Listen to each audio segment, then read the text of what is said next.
Hi friends, welcome to Tutorials Point. In this video, we are going to understand the operations management, under that production management. These are all the various topics that we are going to cover. Mission, material, manpower, method, and then milieu. There is nothing but production environment. All these things, how we are going to control and then manage. First, we need to understand from the mission point of view, like it has to be a capable mission. Means there is no point in getting some kind of mission that does not give the products which we really anticipated from that. So it plays a very important role how you are going to select that particular mission, what are all the specifications that you are going to have, and what is the CMK value that you are expecting. That is nothing but the capability of that machine index. So all these things put together, you select the right mission, and you have to also take consideration like, are you getting the spare parts from a nearby source, or is there any source at all for that particular machine or something like that. Preventive maintenance means at certain point of time regularly you have to go and check that particular machine, because as the wear and tear happens over a period of time, every machine is going to have that kind of an aging effect. So we have to take sufficient consideration from this machine management point of view. Not only that, even breakdown maintenance is also. So this machine should not break down unnecessarily, because once it breaks down, it causes the disruption in the production itself. So there will be delay in the components production, and there can be delay in the complete supply chain itself. So we have to take all these things into consideration when we are planning for right machines and the machine management. Then we talk about the material. When we talk something about that, we have to take into consideration, are we going to use the customer directed source, or are we going to buy our own source?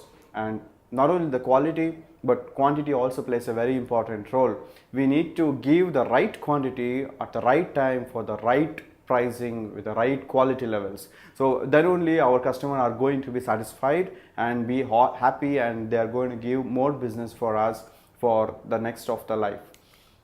And then we talk about the manpower. Here some of the important things like the skill related things plays a very important role, and not only that, even the attitude plays a very important role. Means there is no point in having an employee who is expert but he somehow does not want to do this particular job. So we need to have both the balance and then have the right mindset or in the particular operator or in the staff whom we are going to have recruit in our company. And we need to also empower them. That means to say, when we notice or when he notices some kind of violation into the agreement that we have agreed with our customer or to any other interested parties like government agencies or something like that, then we should be empowering him sufficiently so that he is going to stop the production, or he is going to take a necessary corrective action analyzing the root cause, and then he is going to continue with the day-to-day operations. So empowerment plays a very important role, and this is of course required for the maintenance of the complete quality management system and overall quality level of the company itself. So when we talk about the method, we need to understand that what is the technology that we are going to use. This we can agree with our customer, and also this we can work in line with our supplier. So based on some kind of mutual agreement on this particular technology, we can develop this particular various aspects under that. And we need to also consider first in, first out. That means to say, whenever we get the first order, we are going to deliver that particular first item. So when we do the first in, first out, then it becomes a very synchronous activity, and there will be tremendously less stress in the complete supply chain itself. And we can also talk about the single piece flow if we are not doing a batch production, where one particular car comes and completely it's going to be assembled, then it goes, and completely a different car comes and then we are going to assemble and then it goes. So in batch production, what happens, we are going to complete one set of cars and then we go with the other type of cars. So these are the requirements we can take into consideration in the method under the production. Then based on the mutual agreement, we can always work towards that. From environment point of view, there is nothing but milieu in the 5 M's. We have to take into consideration like what are all the temperature conditions that we need to have. Is it high temperature or low temperature?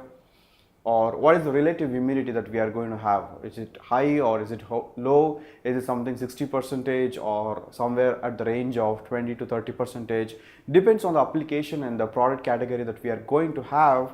We need to manage all these 5 M's.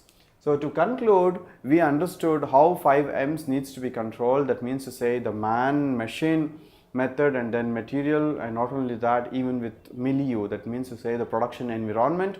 So all these things, if we are going to control, then the output of this particular process is also going to be controlled. So that's all in this video. Thank you so much.